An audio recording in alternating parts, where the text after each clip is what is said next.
Welcome to மெஹர்ஜான் kitchen. இன்றைக்கி நம்ம என்ன செய்ய போகிறோன்னா சிக்கன் சவர்மா எப்படி செய்கிறதுன்னு பார்க்கலாம். ஃபஸ்ட்டு மைதா மாவு இதுக்கு எடுத்துக்கணும். 5 கப் மைதா மாவு நான் எடுத்திருக்கேன். மைதா மாவை இப்போ நம்ம ஊற வைக்கணும். ஊற வைக்கிறதுக்காக ஈஸ்ட் எடுத்துருக்கோம். ஈஸ்ட் இல்லைன்னா தயிர், எலுமிச்சம்பழம், பேக்கிங் சோடா போட்டும் பிசைஞ்சு வச்சுக்கலாம். இப்போது நான் ஈஸ்ட் 1 ஸ்பூன் எடுத்துக்கிறேன். 10 நிமிஷம் ஈஸ்ட்டை ஊற வச்சிடலாம். ஈஸ்ட்டு ஊறுறதுக்கப்புறம் மாவில் சேர்த்திக்கலாம். தேவையான அளவு சால்ட் ஆட் பண்ணிக்கலாம். 1/2 கப் மில்க் ஆட் பண்ணியிருக்கேன். ஆப்ஷனல் தான். இப்போது இதை பிசைஞ்சிக்கலாம். வாட்டர் ஆட் பண்ணி இதை நல்லா பிசைஞ்சிக்கலாம். சாஃப்டாக பிசைஞ்சு நம்ம எடுத்து வச்சுக்கலாம். பாருங்கள், சாஃப்டாக ஆயிடுச்சு மாவு. இந்த மாதிரி ஒரு 2 மணி நேரத்துக்கு மாவு ஊறட்டும். அதுக்குள்ளே நம்ம ஸ்டஃபிங் ரெடி பண்ணிடலாம். தேவையான பொருள் பார்த்திங்கன்னா வெங்காயத்தை இந்த மாதிரி 2ஆக போட்டு ஸ்லைஸ் பண்ணிக்கலாம். ஸ்லைஸ் பண்ணி கட் பண்ணி எடுத்து வச்சாச்சு. வெள்ளரிக்காய் எடுத்துக்கலாம். வெள்ளரிக்காயும் இதே மாதிரி 2ஆக போட்டு ஸ்லைஸ் பண்ணி எடுத்து வச்சுக்கலாம். கேப்சிகம் எடுத்துக்கலாம். 3 வெஜிடபிள்ஸ் இன்றைக்கி நம்ம ஆட் பண்ணியிருக்கோம். இதையும் நம்ம ஸ்லைஸாக கட் பண்ணி எடுத்து வச்சுக்கலாம். இப்போ இதை 3ஐயுமே சேர்த்து ஒரு கப்பில் போட்டுக்கலாம். வெங்காயம், வெள்ளரிக்காய் 3ஐயும் சேர்த்து நம்ம எடுத்து வச்சுக்கலாம். அதுக்குள்ளே நம்ம சிக்கனை மசாலா தடவி உள்ளே வச்சிடலாம். சிக்கனுக்கு தேவையான பொருள் போன்லெஸ் சிக்கன் எடுத்துருக்கோம். மல்லித்தூள், சீரகத்தூள், மிளகாய்த்தூள், மிளகுத்தூள், மஞ்சள் தூள்,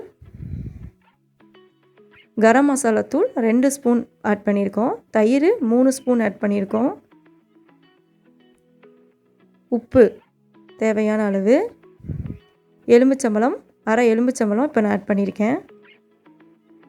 இப்போ இதை நல்லா மிக்ஸ் பண்ணி விட்டுடலாம். நல்லா மிக்ஸ் பண்ணி எடுத்து இதையும் 2 மணி நேரம் பக்கம் ஊற வச்சுருக்கலாம். இப்போ மயோனீஸ் செய்கிறதுக்கு ஒரு மிக்ஸி ஜாரில் 3 எக்கு ஆட் பண்ணியிருக்கோம். எக்கு போட்டவனே 1 கப் ஆயில் போட்டுக்கலாம்.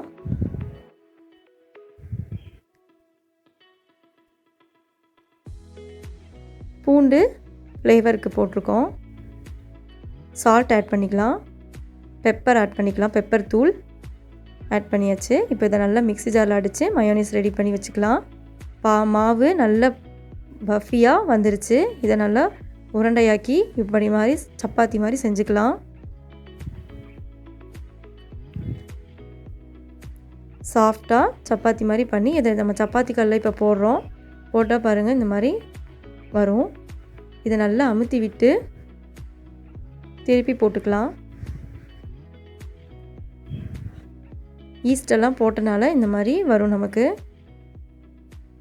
இந்த ஸ்டேஜில் நம்ம இதை எடுத்து வச்சுக்கலாம். இப்போது ஸ்டஃபிங்க்கு ஒரு பேனில் ஆயில் ஊற்றி எடுத்து வச்சுருக்க காய்கறிகளை நம்ம ஆட் பண்ணிக்கலாம். இதுக்கு தேவையான அளவு உப்பு,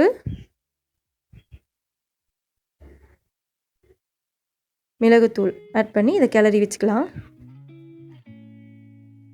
இது நல்லா கண்ணாடி பதத்துக்கு வர அளவுக்கு மிக்ஸ் பண்ணிக்கோங்க. பாருங்கள், இந்த பதத்துக்கு வர மாதிரி நம்ம எடுத்து வச்சுக்கலாம். இப்போ இன்னொரு கடாயில் எண்ணெய் ஊற்றிக்கிறோம். நம்ம 2 மணி நேரம் ஊற வச்ச சிக்கனை இப்போ இதில் அப்படியே போட்டுடலாம்.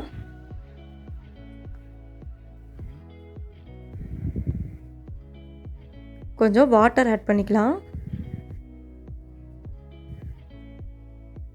இஞ்சி பூண்டு பேஸ்ட்டு அதில் 1 ஸ்பூன் போட்டிருக்கேன். நீங்கள் ஊற வைக்கும் போதும் கூட ஆட் பண்ணிக்கலாம். இப்போ நல்லா மிக்ஸ் பண்ணி விட்டு நல்லா ஒரு மூடி போட்டு மூடி வச்சு வேக வைக்கலாம். வெந்ததுக்கு அப்புறம் இந்த மாதிரி வரும். நல்லா இந்த மாதிரி கிளறி விடணும். இப்போது நம்ம ஸ்டஃபிங்க்கு ரெடி பண்ண இந்த ஆனியன் இதெல்லாம் ஆட் பண்ணிடலாம். இப்போ இதில் மயோனேஸு இதில் ஊற்றிடலாம். ஊற்றி இது 3ஐயும் இப்போ நல்லா கிளறி விடணும்.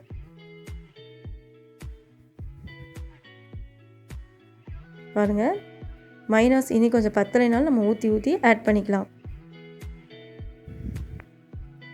ஸ்டஃபிங் ரெடி ஆயிடுச்சு. இப்போ நம்ம ஒரு சப்பாத்தி எடுத்து அது மேலேயும் நம்ம இந்த மாதிரி மைனஸை தடவிக்கணும். எடுத்து வச்சுருக்க ஸ்டஃபிங் இதுக்குள்ளே வச்சு 2 ஸ்பூன் அளவுக்கு ஸ்டஃபிங் உள்ளே வச்சு நம்ம ரோல் பண்ணி எடுத்தோம்னா சவர்மா ரெடி ஆயிடுச்சு. ஈஸியாக சவர்மா வீட்டிலே நம்ம ரெடி பண்ணி செஞ்சு சாப்பிட்லாம். ட்ரை பண்ணி பாருங்கள்.